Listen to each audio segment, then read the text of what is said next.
혹시 고층 빌딩 사이를 하나의 줄 하나에 의지한 채 건너가는 그런 사람을 보신 적이 있으세요? 우리나라에 그런 줄타기 하시는 분들이 예전에 많이 계셨잖아요. 1860년대에 프랑스에도 그러한 한 사람이 있었다고 합니다. 그 사람의 이름은 샤를 브롤랭이라는 사람인데, 브라질의 유명한 나이아가라 폭포 위에 팽팽하게 메어진 줄 하나를 이제 두고, 내가 이 줄을 건너겠습니다라고 이제 호기롭게 신문에다가 기사를 낸 거예요. 많은 사람들이 그걸 보고 기차를 타고 버스를 타고 와서 그가 줄타기 하는 것을 보기 위해서 모여들었습니다. 사람들은 조롱을 하는 겁니다. 어떻게 그가 줄타기를 잘하는 건 우리가 알고 있지만 이 나이아가라 폭포, 오늘날로 따지면 축구장 4개를 연결한 그 너비거든요. 거기를 걸어간다는 건 이거는 사람으로서는 불가능한 일입니다.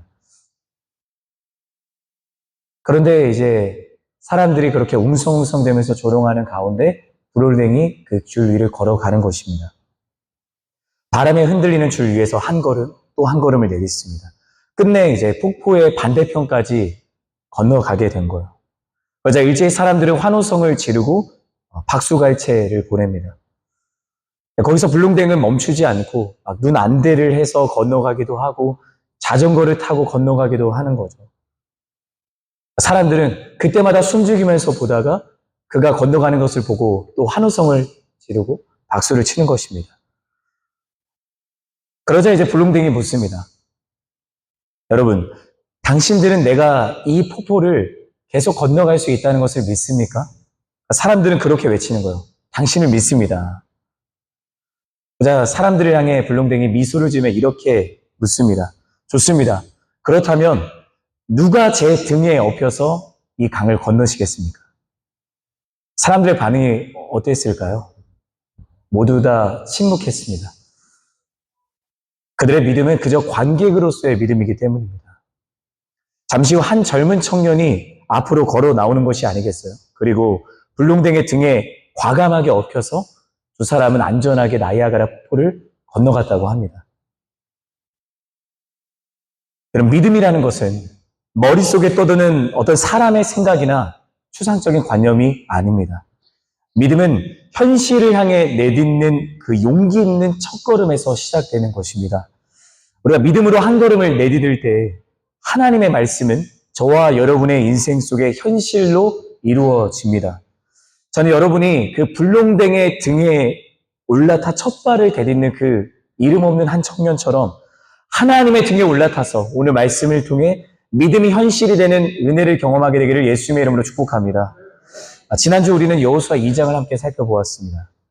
라합의 믿음을 보았고 그녀의 결단을 보았고 결국에는 죽을 수밖에 없었던 위기 속에 있었던 정탐꾼 2명을 살리는 주인공이 되었고 결국 그의 믿음의 결단을 통해 온 가족이 살아가게 되는 기적을 경험하였습니다. 이방 여인이었고 자기 몸을 파는 창녀였습니다. 사람의 눈으로 보면 이 라합의 이름이 하나님의 구원의 역사 속에 등장하는 것은 이해가 되지 않습니다. 예수님의 족보에 올라가는 것 또한 이해가 되지 않습니다. 그러나 우리 하나님의 시선은 달랐습니다. 하나님은 그녀의 과거가 아니라 그녀가 보여준 오늘의 믿음을 보셨던 겁니다. 그 믿음을 기억하셨습니다. 우리는 히브리서의 그 말씀을 통해 하나님이 라합의 믿음을 기억하셨다는 것을 확인할 수 있습니다. 그럼 우리는 이러한 질문을 던지게 됩니다. 왜 여호수아가 이끄는 가나안 정복 이 서사의 첫 장면에 하나님은 왜 굳이 라합을 등장시키시는가? 왜 하나님은 약속을 향한 그 첫 발걸음 앞에서 한 이방 여인, 몸을 파는 그 창녀의 믿음을 우리로 하여금 기억나게 하십니다. 그건 단지 이 가나안 땅을 차지하는 싸움이 이 여호수아서의 핵심적인 메시지가 아니라 믿는 사람을 통해 하나님께서 일하신다는 것을 우리에게 알려주시기 위함입니다. 이방 여인 라합조차 믿음으로 구원받을 수 있다면 하나님의 은혜는 누구에게나 열려있다. 믿는 사람에게 하나님의 구원이 있습니다. 믿는 사람에게 하나님의 은혜가 임하는 것입니다. 이처럼 하나님은 언제나 믿는 자를 바라보십니다. 믿는 자를 통해 우리 하나님은 일하기를 시작하십니다. 저는 여러분이 그 주인공이 되기를 예수님의 이름으로 축복합니다. 여기에 근데 또 하나의 영적인 메시지가 있는 것입니다. 오늘 우리가 함께 살펴볼 이 본문 3장에서도 우리가 가장 중요하게 보아야 되는 키워드는 믿음이라는 겁니다. 믿음. 하나님이 말씀하실 때마다 여호수아와 이스라엘 백성들의 그 태도와 반응이 어떤지를 우리를 주목해야 된다는 것입니다. 그때서 비로소 하나님이 말씀하시고 비로소 하나님이 일하시는 것을 우리가 보게 되는 것입니다. 우리가 믿음이라는 렌즈를 통해서 여호수아서를 보아야 합니다. 만약에 그 렌즈가 없으면 그냥 리더십 여호수의 명령에 따라 움직이는 그냥 군중의 이동만 보일 뿐입니다. 그러나 믿음의 시선으로 본다면 그 안에서 하나님의 계획하심과 하나님의 손길, 그리고 말씀에 반응하는 이스라엘 백성들의 순종이 보이기 시작할 것입니다. 그래서 우리 이 시간 믿음의 렌즈를 함께 끼고요. 하나님께서 믿는 자를 통해 어떻게 역사하시는가를 보기 원합니다. 우리 오늘 본문 1절의 말씀을 한 번 더 우리 성도님과 함께 읽어주시면 좋겠습니다. 같이 읽겠습니다. 시작. 여호수아는 아침 일찍 일어났습니다. 그와 모든 이스라엘 백성들은 시팀에서 출발해 요단강으로 가서 강을 건너기 전에 거기서 묵었습니다. 여호수아는 아침 일찍 일어나고 있습니다. 왜 그랬을까요? 그날이 중요했기 때문입니다. 여러분 그런 날이 있지 않으세요? 괜히 심장이 두근거려서 한밤중에 잠을 이루지 못하는 순간들이 있잖아요. 저도 이 춘천 세순교회 아우리치로 왔을 때 잠을 못 이뤘습니다. 그래서 너무 설레더라고요. 저희 아버지도 성결교단 목사님이신데요. 인천에서 목회를 하시거든요. 근데 저희 교회도 제가 어렸을 때 기억하는 것은 어르신 성도님들이 많으셨는데 결국에는 그 교회가 감당해야 되는 은행의 이자를 감당하지 못하고 결국 저희 교회는 그렇게 되었습니다. 그래서 지금은 상가에서 목회를 하고 계시는데 저는 이 세순교회를 생각하니까 제가 어렸을 때 저희 부모님과 함께 예배했던 곳이 생각이 되게 많이 나더라고요. 그래서 세순교회가 소개되었을 때 저는 두말하지 않고 바로 임용성 목사님께 가서 저희가 이번 여름에 섬기고 싶습니다라고 했었습니다. 그런 설레임 때문에 제가 잠을 못 이루겠더라고요. 여호수아에게도 바로 오늘이 그런 날이었던 겁니다. 그는 이제 이스라엘 백성들을 이끌고 모세의 부재를 채우고 요단강을 건너야 합니다. 그 강 너머에는 40년 동안의 광야를 지나며 기다려온 약속의 땅이 기다리고 있기 때문입니다. 하나님이 주시겠다고 약속하신 그 가나안 땅, 조상 아브라함과 이삭과 야곱에게 약속하셨던 그 땅이 바로 오늘 요단강을 넘어설 때 딛게 되는 것입니다. 여호수아도 설렜기 때문에 잠을 이루지 못했을 겁니다. 그래서 아침 일찍 일어나 모든 백성들을 이끌고 시딤 땅에서 요단강으로 오늘 나아가고 있습니다. 이 시딤 땅은 이스라엘 백성들이 광야 여정을 마무리 지으면서 마지막으로 진을 쳤던 땅입니다. 이 땅은 성경학자들은 그렇게 이야기를 하더라고요. 비교적 안정적으로 지낼 수 있는 환경과 조건을 갖추고 있었다. 적과의 전투 없이 평화롭게 지낼 수 있었던 그 땅이 바로 시딤 땅이었다. 여러분 생각해 보시기 바랍니다. 어느 정도의 안정과 평화가 보장된다면 여러분은 어떻게 하시겠습니까? 저라면 그냥 시딤 땅에 머물 것 같습니다. 시딤에 그냥 머물 수도 있었습니다. 그러나 여호수아 백성들은 그렇게 하지 않았다라는 겁니다. 편안하다고 해서 그곳이 하나님이 인도하시는 목적지가 아님을 여러분 기억하시기 바랍니다. 안정이 보장된다고 해서 문제가 없다고 해서 그 안에 하나님의 뜻이 있다고 우리는 단정 짓지 않아야 합니다. 우리의 인생에도 그런 시딤이 있습니다. 머물기 좋은 곳, 나에게 안정과 평안을 주는 곳. 그러나 익숙하고 안정된 그 자리를 떠나 하나님이 말씀하시는 곳으로 나아가는 것이 믿음의 사람의 모습입니다. 그 자리에 머무르면 약속의 말씀이 있는 그 땅을 밟을 수 없는 것입니다. 요단강을 건너야 됩니다. 저는 이 아울리치를 통해 우리 세순교회가 요단강을 건너고 하나님께서 허락하신 그 약속의 말씀을 향해 나아가기를 예수님의 이름으로 축복합니다. 약속의 땅으로 우리는 나아가야 되는 것입니다. 그러므로 믿음은 떠나는 것입니다. 떠나는 것. 나의 시선을 떠나, 나의 생각을 떠나, 나의 경험을 떠나 하나님의 시선을 따라가는 것이 믿음입니다. 나의 유익과 만족을 쫓는 마음을 떠나서 하나님의 마음이 향한 자리로 나아가는, 하나님께서 나를 부르셨으니 나는 그저 나아가겠습니다. 하나님이 나를 새순교회로 부르셨으니 나는 이 교회를 아름답게 섬기겠습니다. 여러분, 이것이 진짜 믿음입니다. 아브라함을 생각해 볼까요?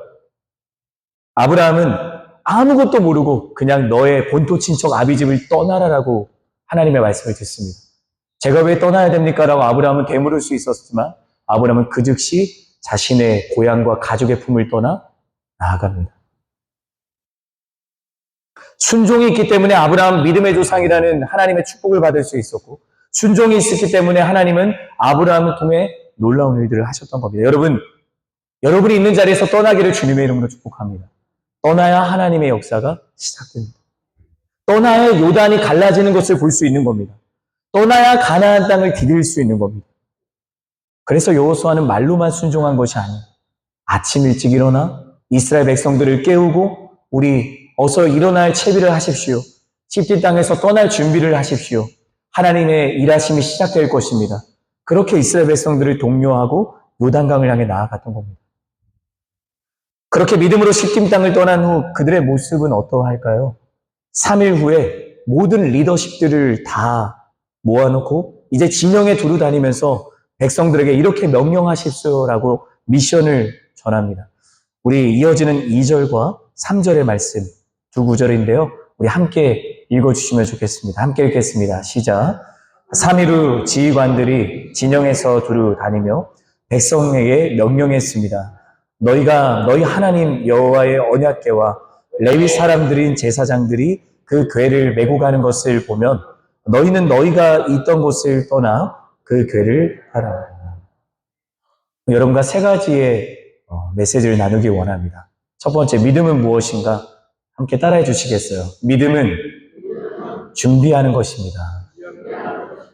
네, 믿음은 준비하는 것입니다. 시딤을 떠나 요단강 앞에 선 여호수아 백성들, 그들은 곧바로 강을 건너갑니까? 그렇지 않습니다. 그 자리에서 멈추어 3일을 기다립니다. 3일을. 이 3일을 기다리면 단순히 멈춰서 있던 것이 아닙니다. 시간을 끌고자 함도 아닙니다. 하나님께서 일하시기 전에 그들의 믿음을 준비하는 시간입니다. 본문 2절 말씀을 보면 여호수아는 각 지파의 지휘관들을 진영으로 보내 다음과 같이 명령을 합니다. 제사장들이 하나님의 언약궤를 메고 움직이기 시작할 때 여러분도 하나님의 궤를 따라가십시오. 그리고 이러한 또 이야기를 합니다. 우리 이어지는 4절과 5절의 말씀도 함께 읽어주시면 좋겠습니다. 같이 읽겠습니다. 시작. 다만 너희는 그 궤와 거리가 약 2000규빗쯤 되게 하고 그에 가까이 가지는 말라. 그러면 너희가 어떤 길로 가야 할지 알게 될 것이다. 너희가 전에는 이 길로 지나간 적이 한 번도 없었다. 여호수아가 백성들에게 말했습니다. 너희는 스스로 정결하게 하라. 내일 여호와께서 너희 가운데 놀라운 일을 행하실 것이다. 4절에서 하나님은 언약궤와 백성들 사이에 2000규빗의 거리를 두고 가라고 하세요. 2000규빗은 당시 유대 시대에서는 900m, 약 1km에 해당되는 거리인데요. 왜 이런 명확한 간격을 두고 하나님은 이스라엘 백성들이 제사장들을 따라가게 하셨는가? 이 거리는 단순히 안전을 위한 물리적인 거리를 의미하는 것이 아닙니다. 하나님의 임재를 의미하는 언약궤와 백성들 사이에 구별된 거룩한 거리를 유지하라 라고 하나님 말씀하시는 겁니다. 사랑하는 우리 춘천 세순교회 여러분, 저는 우리 성도님들이 하나님과 친밀하기를 바랍니다. 우리 주님은 우리의 친구가 되어주시기 때문입니다. 그러나 동시에 하나님이 거룩하신 분임을 잊지 말기를 바랍니다. 우리는 하나님과의 친밀한 관계로 부르심을 받았습니다.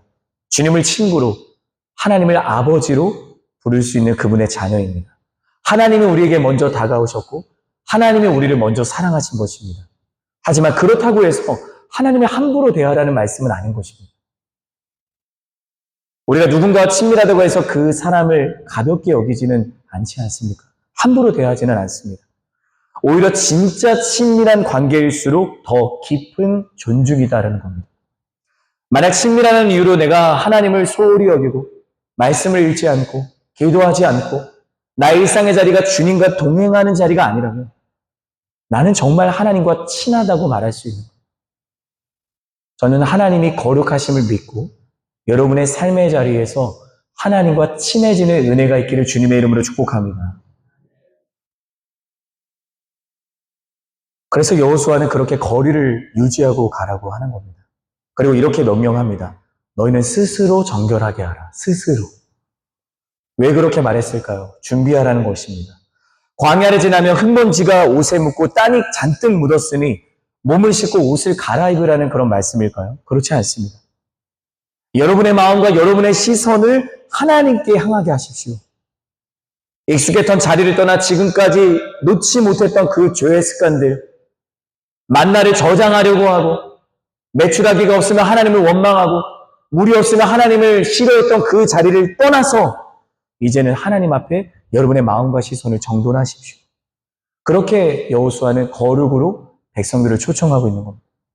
사랑하는 성도님 여러분, 아무것도 준비되지 않은 사람은 하나님을 볼 수 없습니다. 하나님의 일하심을 느낄 수 없습니다. 우리 하나님은 그런 사람 위에 역사하시지 않습니다.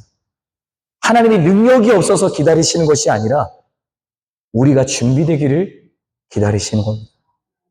저와 여러분이 준비되기를 바랍니다. 나의 태도가, 나의 마음과 나의 시선이, 나의 모든 삶이 준비되기를 기다리시는 겁니다. 그래서 10명의 처녀의 비유를 봐도 5명의 미련한 처녀들은 이 등에 기름을 준비하지 않고 5명의 지혜로운 처녀들만 등에 기름을 준비했고 신랑이 불현듯 찾아왔을 때 그 등에 바로 일제히 불을 켜고 신랑을 맞이했던 지혜로운 5명의 처녀들만 잔치자리에 들어갈 수 있었습니다. 사랑하는 아들 이삭을 바치라는 이해할 수 없는 말씀 앞에서도 아브라함은 아침 일찍 일어나 장작을 패고 나귀 위에 그 장작을 싣고 이삭과 함께 떠납니다. 아들 이삭이 그렇게 묻는 거죠. 아버지, 번제할 이 장작은 다 있는데 번제해드릴 그 재물은 어디 있습니까? 그때 아브라함은 이렇게 응답합니다. 하나님이 준비하실 것이다. 여러분 절망할 수밖에 없는 상황이지 않습니까?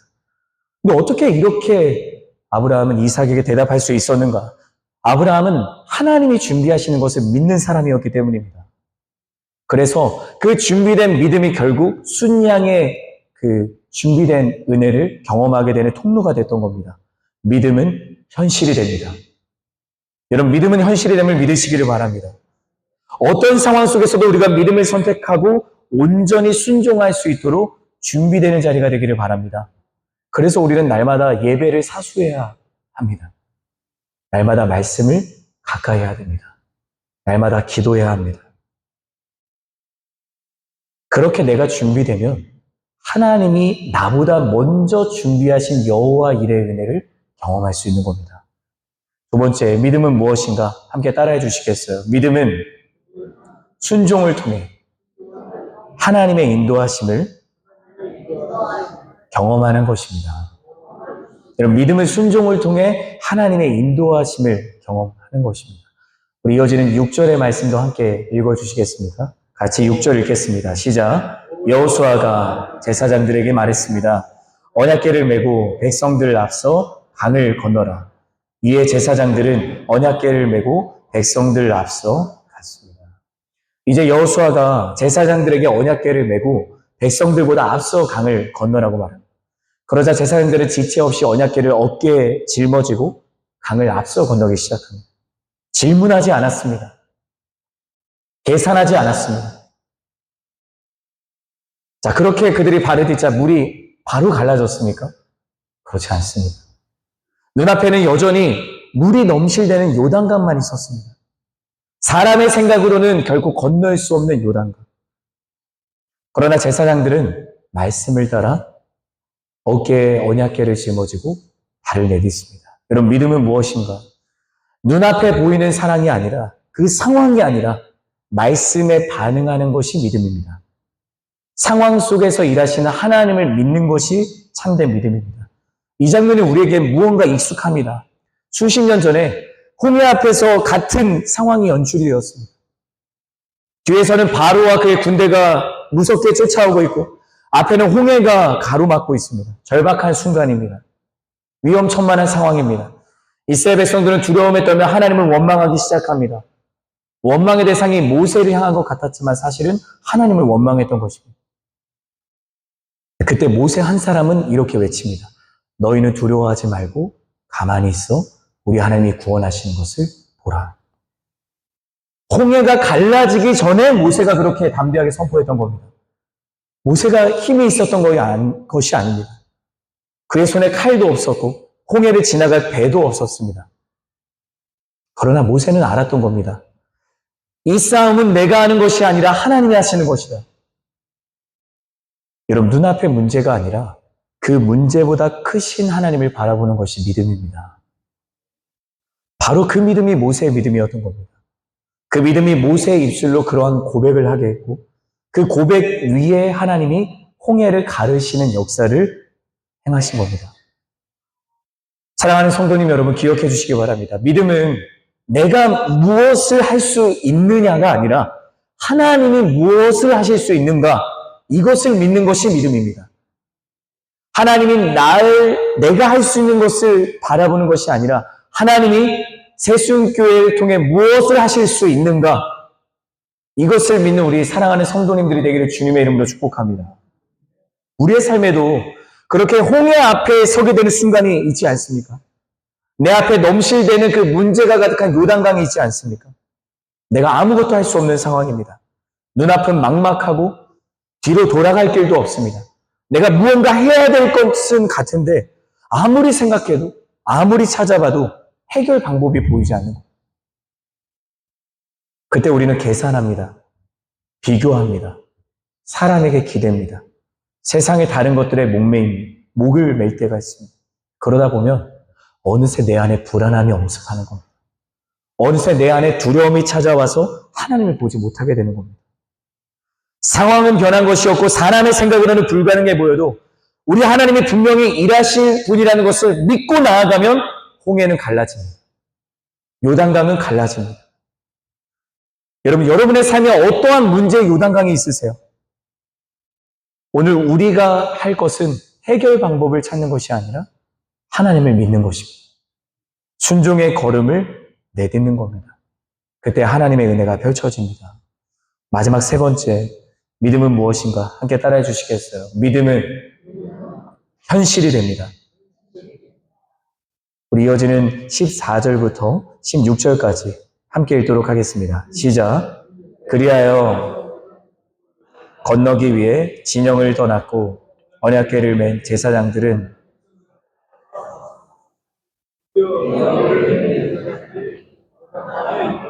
그들의 발을 물속에 담갔습니다. 요단강은 추수되어서 물이 강둑까지 가득 찼습니다. 위에서 흐르던 물이 멈추어 서고 저 멀리 사르단 지방의 아담이라는 동네쯤에서 벽을 이루기 시작했고 아래쪽 아라바 해역 곧 여매로 흐르던 물은 완전히 끊겨버렸습니다. 그리하여 백성들은 여리고 맞은편으로 건너갔습니다. 하나님의 언약궤를 맨 제사장들이 강을 향해 걸어가기 시작합니다. 이내 백성들도 제사장들을 따라서 한 걸음씩 뛰는 겁니다. 15절을 보면 요단강은 추수되어서 물이 강둑까지 가득 차 있었다라고 성경은 이야기합니다. 당시 요단강에 대한 정보를 우리에게 알려주는 겁니다. 요단강은 지금 물이 넘쳐 흐르는 시기입니다. 추수의 시기이기 때문에 산을 뒤덮고 있었던 눈이 다 녹아 흘러내려서 강이 범람하던 시기입니다. 무슨 말입니까? 사람의 눈으로는 요단강을 건널 수 없는 겁니다. 강이 좀 얕으면 건너겠는데 이 정도는 차네? 그러면 건너보겠다. 그게 아니라 강이 넘치고 있는 겁니다. 여러분, 놀라운 일이 시작됩니다. 제사장들이 그 물에 발을 잠그자 백성들이 제사장을 따라 하나님의 길을 따라가자 강 상류 아담이라는 동네 근처에서부터 물이 멈춰서서 벽을 이루는 겁니다. 여러분, 아멘이십니까? 벽을 이루는 겁니다, 물이. 그리고 그 아래쪽 물은 완전히 흘러내려가 마른 땅이 드러난 겁니다. 여기서 중요한 사실을 우리는 발견하게 됩니다. 하나님이 물을 멈추어 서게 하신 시점이 언제인가? 제사장들이 발에 물을 담그는 순간 물이 멈춰선 것입니다. 이 장면은 우리에게 분명히 말해줍니다. 믿음은 행동하는 겁니다. 하나님의 기적은 순종할 때 일어납니다. 놀라운 건 물이 사라진 게 아니에요. 갑자기 하나님이 물을 다 푸셔가지고 내가 물을 가져갈게라고 물을 가져가신 게 아니에요. 물을 멈추신 겁니다. 여전히 요단강 상류에는 강물이 있습니다. 강물이 벽이 되었다는 것은 우리에게 무엇을 말해줍니까? 하나님이 그분의 손으로 물을 막고 계신 겁니다. 저는 여러분이 그 벽을 통해 하나님의 손길을 경험하기를 바랍니다. 하나님께서 나의 문제의 벽에 손을 대십니다. 하나님이 나의 두려움의 그 강에 손을 대십니다. 그런 벽이 생기는 겁니다. 그리고 하나님이 나를 지키시는 겁니다. 우리 하나님이 그렇게 우리에게 말씀하시는 겁니다. 내가 그 문제의 물살을 멈춰, 내가 그 고난의 물살을 멈춰 너로 마른 땅을 걷게 할 것이다. 내가 길을 만들 것이다. 우리 하나님이 그렇게 말씀하시는 겁니다.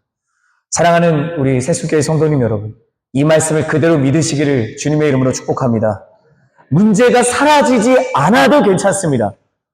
상황이 변하지 않아도 괜찮습니다. 하나님이 그 문제의 물살을 멈추시고 그 문제를 벽으로 세우셔서 나를 그 문제 가운데서 지키시기 때문입니다. 우리 하나님은 문제를 없애버리시는 그런 분이 아니라 오히려 그 문제를 믿음으로 통과하게 하시는 겁니다. 우리 안에 문제가 아니라 하나님을 바라보는 믿음을 세우시고 하나님의 궤를 따라 나아가는 순종을 훈련시키는 겁니다. 저는 여러분이 하나님께서 문제 가운데 길을 여시는 분이심을 믿으시기를 바랍니다. 믿음은 고난을 피하는 것이 아니라 고난을 통과하여 하나님을 경험하게 하는 것이다. 마지막 17절 말씀을 함께 읽겠습니다. 17절 시작. 여호와의 언약궤를 든 제사장들은 요단강 한복판 마른 땅 위에 서 있었습니다. 그 사이에 모든 이스라엘 백성들은 마른 땅을 건너가 마침내 온 백성이 요단강 건너기를 다 마쳤습니다. 말씀을 정리하려고 합니다. 마지막 17절의 이 장면은 하나님의 언약궤를 든 제사장들이 요단강 한복판 마른 땅 위에 서 있는 장면입니다. 그리고 그 사이에 백성들이 모두 다 요단강을 건너가기 시작하는 거예요. 하나님께서 당신의 백성을 위해 지금 제사장들을 통해 그 문제의 땅 가장 깊은 한가운데 서 있는 겁니다. 놀라운 건 제사장들이 마지막 남은 한 사람이 강을 건너기까지 그냥 강 가운데에 서 있는 거예요. 먼저 강을 건너간 게 아니라 그 강 중앙에 서 있는 겁니다. 저는 그런 생각을 했습니다. 제사장들도 사람인데 두렵지 않을까? 하나님이 아직 다 건너지 않았는데 물을 차오르게 하시면 어떡하지? 우리가 먼저 건너가야 되는 거 아닌가? 그러나 제사장들은 끝까지 그 마른 땅 한 중앙에 서 있었습니다. 저는 여러분이 말씀 위에 서 있기를 주님의 이름으로 축복합니다. 여러분, 그들이 서 있던 것은 단순히 그냥 사람의 눈에 보이는 마른 땅이 아니라 하나님의 말씀의 땅이었습니다. 저는 여러분이 말씀의 땅 위에 서 있기를 주님의 이름으로 축복합니다. 흔들리지 않기를 주님의 이름으로 축복합니다. 끝까지 말씀 위에 서 있기를 예수님의 이름으로 축복합니다. 사단은 우리에게 그렇게 조소합니다. 속삭입니다. 지금 나가야 너가 안전하다. 너의 안전함과 편안함이 먼저다. 너의 성공이 먼저다. 너가 왜 굳이 손해를 보여야 되는가? 너가 왜 굳이 이 교회를 지키면서 사랑해야 되는가? 너가 왜 굳이 용서해야 되는가? 그럴듯합니다. 그게 현실적입니다. 사실은. 그러나 하나님의 음성은 다릅니다. 내가 너를 부르고 내가 너를 세웠으니 너는 그 자리를 지켜야 된다. 너는 말씀을 따라 순종해야 된다. 두려워하지 말라. 강하고 담대하라. 내가 너와 함께 할 것이다. 사랑하는 성도님 여러분, 믿음의 자리는 그렇게 언제나 불확실합니다. 그러나 우리는 그 자리에서 믿음을 선택해야 됩니다. 눈앞에 물이 마른 것, 우리가 그거를 기대하는 것이 아니라 하나님이 지키시기 때문에, 하나님이 함께 하시기 때문에 그 땅이 마른 겁니다. 우리는 그것을 보아야 합니다. 믿음은 무엇입니까? 오늘 세 가지를 나누었습니다. 우리 마지막으로 함께 마음에 새기며 따라해 주시겠습니까? 첫 번째, 믿음은 준비하는 것입니다. 믿음은 순종을 통해 하나님의 인도하심을 경험하는 겁니다. 마지막, 믿음은 현실이 됩니다. 저는 여러분이 이 세 가지의 영적인 메시지를 마음판에 새기기를 주님의 이름으로 축원합니다. 하나님의 말씀 앞에 서십시오. 어떤 상황 속에서도 믿음을 선택하십시오. 눈앞에 홍해가 있고 눈앞에 요단강이 가로막고 있다 하더라도 길을 여시고 길을 만드시는 하나님을 신뢰하시기를 바랍니다. 그리고 나를 위해 이 땅에 오셔서 그 죄의 강 한복판에 서셔서 그 마른 땅 위에 십자가를 지시고 부활하셔서 우리 가운데 성령을 통해 함께 하시는 그 주님, 그 주님이 여러분이 그 문제강을 다 건너가기까지 그 마른 땅 위에 서 계실 겁니다. 사랑하는 여러분, 하나님께서 우리 새순교회를 사용하실 줄 믿습니다. 하나님께서 우리 새순교회를 통해 놀라운 은혜를 허락하실 것을 믿습니다. 춘천 땅을 변화시키고 이 새순교회 안에 하나님의 허락하신 영혼들을 보내주실 것을 저는 믿습니다. 은혜의 새순이 자랄지어다. 하나님께서 하신 일들을 볼지어다.